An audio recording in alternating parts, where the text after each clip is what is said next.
the last couple days right before break in chapter 4, we spent the first actual 2 sections talking about sampling.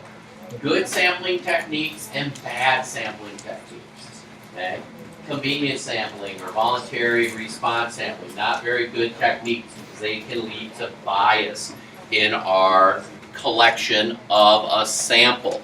Okay? And then we also talked about some good sampling techniques, simple random sample. However, we can still get bias there because we could get one of, a particular group or characteristic.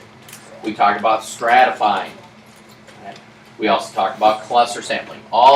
Those techniques are better techniques. They're not a guarantee to eliminate all bias because, depending on what we're doing during the survey could cause some bias. Things we can't control. So in 4.3, we talked about the different types of bias. Okay? We talked about undercoverage. Okay? People are purposely left out of being sampled. That's a sampling error. Okay? Then we talked about non-sampling errors. We talked about a response bias. People deliberately or choose not to respond to the survey. Response bias. People lie. Okay? People don't tell the truth when they actually answer the questions. And then we have also the wording of the question. People ask a persuasive question, or they use words that we don't understand. Okay? So now, sampling is great, okay, but we talk about the things we need to worry about. So how do you go about using a sample, or collecting a sample? Where do you actually use it? So in chapter 4.2, we're going to talk about 2 different types of things, or classifications, where sampling is used. Okay? The first one up here is called an observational study. Okay? Basically, this is where you observe individuals, you collect information about them, okay? But you don't try to influence the responses. You don't, what I like to say, you don't impose a treatment. Okay? What they do, observational studies, okay, will describe some group or some situation, compare, examine relationships. Okay? So, for instance, in chapter 3, we started doing lots of different types of scatter plots where we were like comparing all sorts of different things. The amount of time people study for a test and their test score, or the amount of time they study and their GPA. Okay? Unless we assign specific time amounts per groups and people, this would be just an observational study. We're trying to see the relationship. Okay? We'll start to see a correlation or association, but we won't use the word causation. Okay? Now, other than an observational study, you'll have what's called an experiment. An experiment, okay, is where you actually impose some sort of treatment on an individual and you actually observe their responses. You want to see what's actually happening when the treatment is implemented on your subjects. Experiments will look at understanding a cause and effect relationship. Okay? An observational study will not. Okay? So when I think of an experiment, lots of times with experiments, probably the most ones that you'll hear about in the news or see about in the news will be medical experiments. You okay there, Carter? Okay. So a simple medical experiment that was done way back years ago in the late 70s was they did a medical experiment where they actually tested, does aspirin, taking a small dose of aspirin, can that actually reduce the chances of you having a heart attack or even dying while having a heart attack. Okay? And so they actually ran an experiment where volunteer subjects participated in the experiment where some were actually given an aspirin and some were not given an aspirin. But they were actually given a treatment. Okay? They didn't know, and we'll talk about all that terminology. And in that experiment, they saw that, for the vast majority of people, taking a small amount of aspirin, either on a daily basis or even during a heart attack, actually reduces the chance of the heart attack or them actually dying during the heart attack. And part of the scientifics, does anyone know the reason why an aspirin tends to sometimes work? Yeah, excellent. For some of you that said thins your blood, it thins the blood, making it a little bit easier to travel through your veins and arteries. Okay? So, what can happen, however, is when you do an experiment and you're looking at this cause and effect relationship, you can have what is known as a lurking variable. Okay? Might be something that is influencing your result, but that's not actually being studied. Okay? So, for instance, in that aspirin regimen, or people taking aspirin, does that reduce the chances of a heart attack? When they did that study, they actually would try to control for lurking variables. Okay?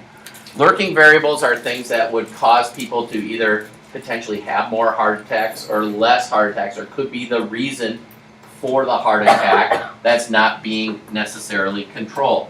So if you think about people who tend to have more heart attacks than others, what are some of the risk factors of people having heart attacks? Well, let me phrase it better than just risk factors. What are some of the habits that people do that could potentially cause them to have a higher chance of having a heart attack? Okay, their diet, whether they smoke or they don't smoke. Okay? Exercise, whether they exercise or not, whether they're diabetic or not. Their heredity, whether it's a gene within their family.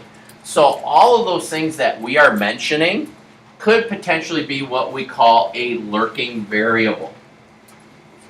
Okay? It is a variable that basically could explain why people are having less heart attacks. If they do a study and they don't randomly assign it, and you get a group that you have a bunch of people that exercise a lot and don't exercise a lot, and the people that are exercising a lot are taking the aspirin, the people that don't exercise aren't taking the aspirin, you're not going to know whether or not the cause of the less heart attacks is due to whether they exercise or whether it's the aspirin. So when that happens and it gets lost, we call that confounding. When it's lost within the mix. Or we can't figure out what's actually the cause and effect relationship. Lots of times I like to think about this example. Did you know, and this is not necessarily an experiment, but can happen in an observational study, that there is a positive association between ice cream sales and crime in a large city? There is. The more ice cream sales that occur, more crime is committed in a large city. There is a direct relationship there. Doesn't make any sense whatsoever. But guess what could be a linking variable that connects them, that's kind of confounded within the results? When are you usually buying ice cream? Oh, when you want ice cream. But, during the summer, when it's nice and hot out. It's warm out. You're outside in the afternoon during the summer, and you're just like, hey, let's go get ice cream. It's usually the time a lot of people buy ice cream. But when it's also really hot, studies have shown that more crimes are committed in a city during the summertime. When it gets hot and people don't have air conditioning, they get kind of stressed out, crabby, whatnot, and they don't think straight, than they do in the wintertime. So the lurking variable between the two that's confounded in the results is actually the weather. The warmer the weather it is, the more ice cream sales occur, and the more crime that's committed, and that's what's linking those two variables together. So, let's take a look at this example so that we can kind of explore some more of these fun terms. So, in this particular example, it says, does eating dinner with their families improve students' academic performance? According to an ABC News article, teenagers who eat with their families at least 5 times a week are more likely to get better grades in school. This finding was based on a sample survey conducted at Columbia University. So, question A says, was this an observational study or an experiment? Justify your answer. So when I think of these two, observational study versus an experiment, Observational study. why would you say observational study? Because they're not imposing a treatment on I love how you said that. They're not imposing a treatment. Did they specifically assign families how many times they eat dinner together? No. Okay? So since a treatment's not being imposed, okay, this would be an observational study. Oh, I apologize, I mistyped students. Thought I corrected that, but Doesn't it say 5 times a week? Isn't that a... well, it said but they were just asking. Isn't that cause and effect? Eating 5 times a week and then the grades would be the effect. But it's not. That's cause and effect. No, it's not cause and effect. It's a correlation. Okay? It's not necessarily the reason for it being it. It just said, hey, what we noticed is that if families eat 5 or more times a week, they also were linked to having better grades. But is that the reason for them having the better grades? Is the eating the dinner the reason for it? Okay. Because that's what we'll get to, I believe, in question C. So again, this is an observational study. They're not assigned a particular number of meals to eat with their family. If they wanted to do this, families would actually have to, or students would actually have to be assigned 0 and 1 and 2 and 3 and 4 specific numbers. And here, they were just, we don't know exactly for sure, but more than likely when they did the sample, they went out and interviewed and they would just ask, all right, how many times did you eat in the last week with your family? They'd write a number down. What's your grades? And then they just looked at those specific results. You see how it's not a treatment and it's not a cause and effect? Yeah. Think about this. They're just gathering the information. They're not actually saying, all right, we want you to do this for three months and we want to see what happens to your grades. Because if they wanted to treat it like an experiment, what they would have to do is they would have to get everybody's GPA and how many meals they currently eat. And then they would have to use that kind of like as a baseline. Later on we'll talk about that as a control. And then change the number of meals, either increase it or decrease it, and see do their grades actually go up or do they go down? Alright, so what are the explanatory and response variables? So what are the independent and dependent variables? Well, if we were to actually graph this, if we were to actually have numerical values, what would go on the x-axis and what would go on the y-axis? Okay, so the explanatory is how many times per week they eat with their parents, and then the response is their grades. So the explanatory variable, the number of meals per week, ate with their family. Response variable is their GPA.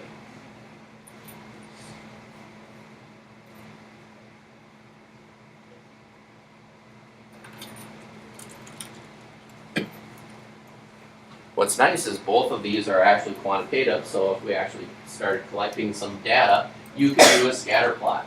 You could see if there's actually a linear correlation between the two.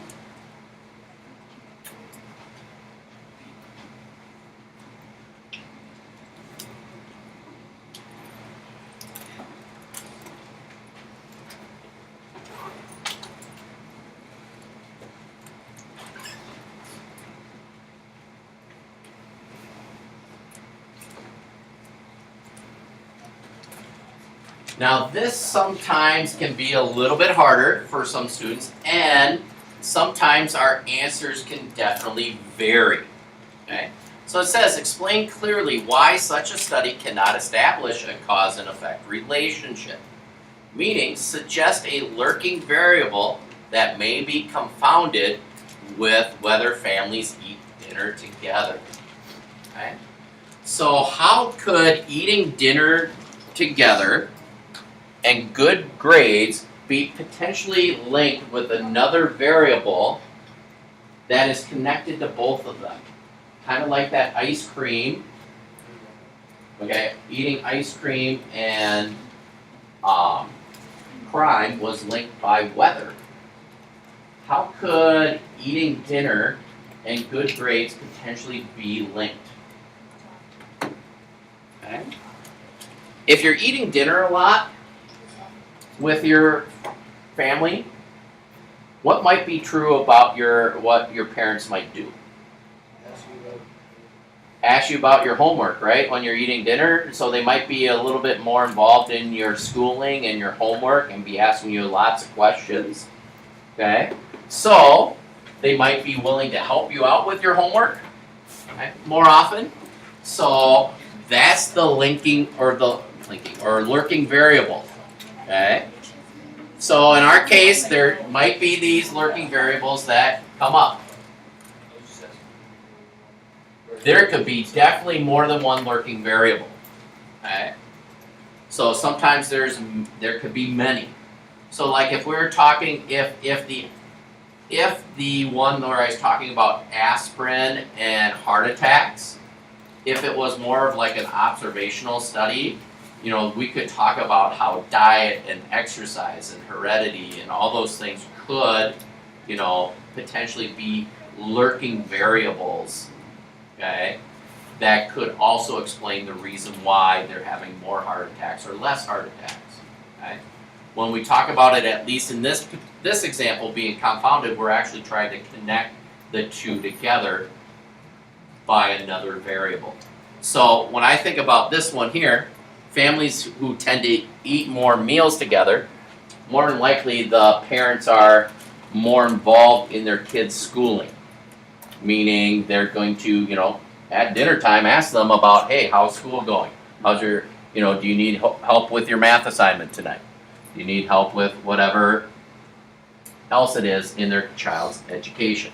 So therefore, it's not just the eating of the dinner.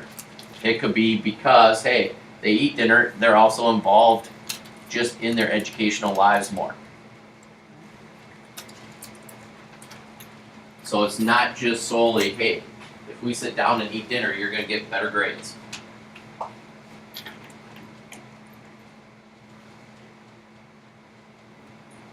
So on a test, and you ask us, let's say you ask us, name a linking variable, can it be any? Well, it could be just anything. But I mean, like if there's there like a could be- multitude of answers and we do one that you didn't have, and it makes rational, logical sense that I hadn't thought of before. Absolutely, it would be correct. Yes. So if we're doing something, or like if I ask you to talk about a specific lurking variable, going back to the aspirin, okay, and heart attack one. Okay, I mentioned a few. I talked about the diet and exercise. But say if those were the only two I wrote down, you wrote down, their heredity, past family history. I'd look at that and say, yeah, that would definitely could be a linking variable. Gender could be a linking variable. Race could definitely be a lurking variable. Okay, so there's, like you said, there can be multiple lurking variables. It all depends on the problem. Sometimes, though, they'll try to, at least in a problem, give you hints on which ones to look at. Okay? Because they'll actually might say in the problem, we know from past history this could cause a change, and then boom, there's your lurking variable. Okay? All right. Any questions on the first page so far? Everyone okay with the notes? Can I just wanna make sure everybody has them, because I know one of the things you have said is make sure I give you enough time. Right, Carter?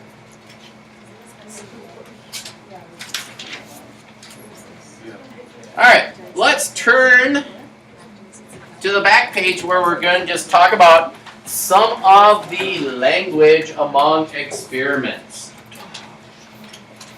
So when we're talking about experiments and experimental designs, there's actually some terminology that we want you to use or you'll be asked about. So knowing what we're talking about or knowing what these terms mean will be very important. So, experimental units, okay? Those are the smallest collection of individuals in which the treatment is applied. It's basically the people or the things that you're doing the experiment on. And it's going to be the smallest group of them. We use the term subjects, okay, when your experimental units are people, okay? So anytime we're using people as the experimental units, we tend to call them subjects. But experimental units can be all sorts of things, and you'll actually see an example where experimental units later on is, I believe, a plant of some kind. The treatment basically is the specified condition applied to your individuals. It might just be one treatment. It might be getting an aspirin or not getting an aspirin, okay? It might be the combination. It might be aspirin and this amount of exercise each and every day, or exercise and no exercise and aspirin. Okay, so it could be some combinations. Your factors are your explanatory variable in your experiment, and then when we talk about the level, it's basically when the experiments in the study joins the effects of several factors. Okay, so you have actually several combinations. So when we're talking about like aspirin and exercise and diet, when we start combining several of those, we might have different levels. So you might have like exercise for 20 minutes a day, 30 minutes a day, 40 minutes a day. Okay, so there could be different levels of it. So to give you a couple quick examples here, it says in these problems or in these experiments here, it says identify the explanatory and response variable and the experimental units. Then list all of your possible treatments. So in question A here, it says a nutritionist wants to study the effects of combining a good diet and a solid exercise program in trying to determine the best weight loss program for people who are considered obese. A nutritionist wants to study two different types of diet. So we call them Diet 1 and Diet 2, or D1 and D2. And three different types of exercise programs, E1, E2, and E3. It's nice when they give you some abbreviations for calling these or labeling these, because then it's a little less writing.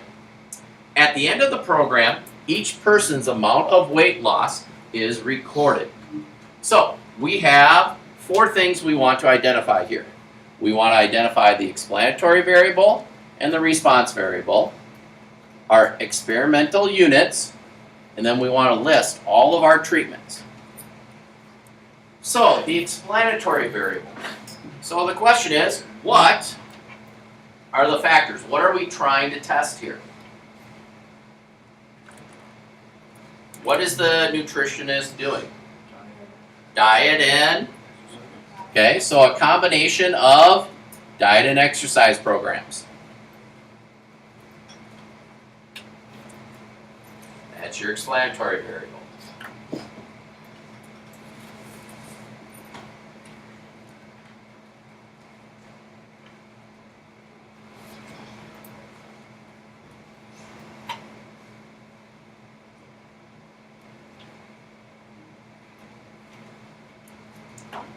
So the combination of diet and exercise, what is the nutritionist hoping to do or have help out on her subjects here?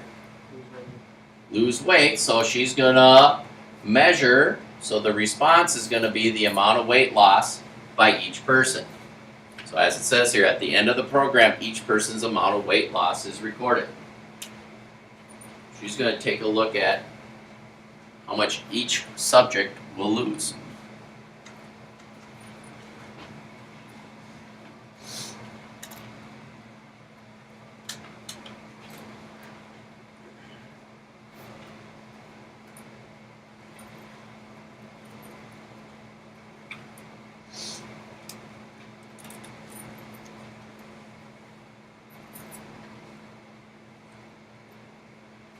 So now our experimental units. Who or what is receiving the treatment? Okay. Not just people, but okay.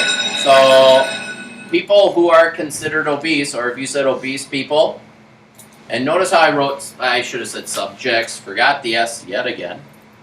Subjects that are considered obese. And those of you who've taken health class, there's actually isn't it a body mass index that classifies you as obese?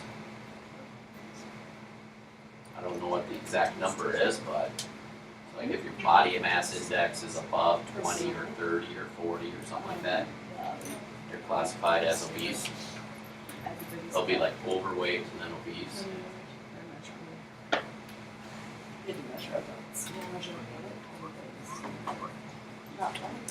Now it also says treatments. How many treatments do I actually have here? Ooh. Say that again. Oh. 6. We actually have 6 treatments. Okay? Because you have the 2 diets in combination with the 3 exercise programs. There's not 5. Some of you will want to say 5 because it's like, oh, 2 plus 3, but it's 2 diets with every single exercise program. So, our treatments, there's 6 total. So, diet 1 with exercise 1, and diet 2 with exercise 2, and diet 1 with exercise 2, diet 1 with exercise 3, diet 2, yes please. I think it did say 2. And list all the treatments. Most of the time, if I'm asking you to list the treatments, it's not going to be more than, they'll be single digits. I don't think I'd ask you to list more than 8 or 9 treatments. Okay. I guess it would be somewhere between 3 and 6.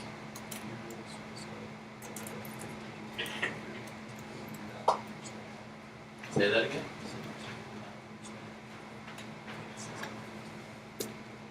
If you had the 15 different, my raffle ticket wouldn't even reach the hat. When is the raffle? This one's they're not the same. Good to know. I'll be there. So my ticket gets me in for a free lunch too, right? We still do the burgers and.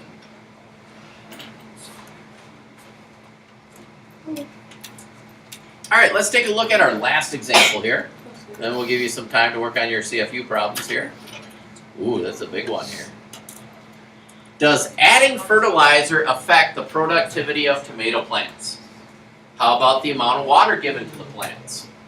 To answer these questions, a gardener plants 24 similar tomato plants in identical plots in his greenhouse. He will add fertilizer to the soil in half of the pots. Also, he will water 8 of the plants with a half a gallon of water per day, 8 of the plants with 1 gallon of water per day, and the remaining 8 plants with 1.5 gallons of water per day. At the end of the 3 months, he will record the total weight of tomatoes produced on each plant. Okay. So, what's our explanatory variable or variables here? Fertilizer and, okay. So basically the amount, whether or not it has fertilizer and the amount of water. So the amount of water and whether fertilizer is applied. Because the fertilizer, it was either given fertilizer or it wasn't.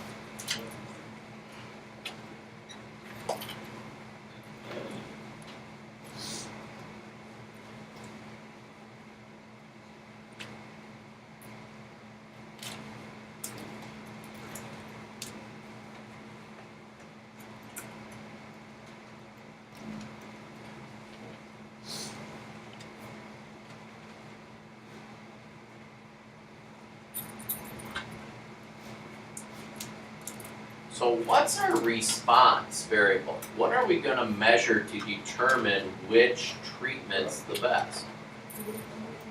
Okay, so the total weight of tomatoes produced by each of the plants. So the weight of the tomatoes produced. So one plant might produce 3 pounds of tomatoes, and the other might produce 5 pounds of tomatoes. Tomato, tomato, tomato, potato.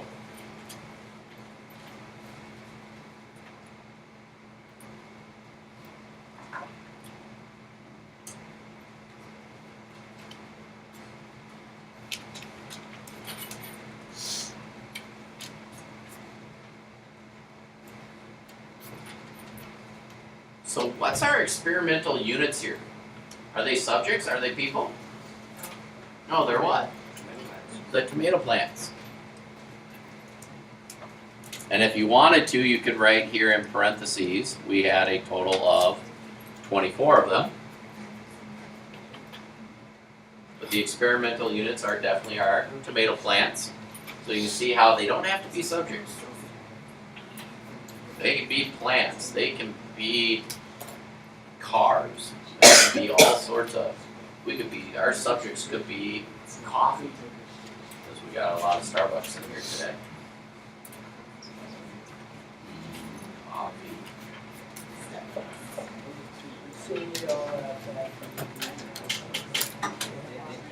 So how many treatments do we have here? We have 6 again, either fertilizer, no fertilizer, and then we had 3 different amounts of water. Okay. So 6 total. We have the ones with fertilizer with the different gallons of water, half a gallon, gallon, and a gallon and a half, and no fertilizer with a half a gallon, and a gallon and a half. So what's nice about this is you're going to see how they're not only going to respond whether it's the fertilizer or not, but also in combination with the water.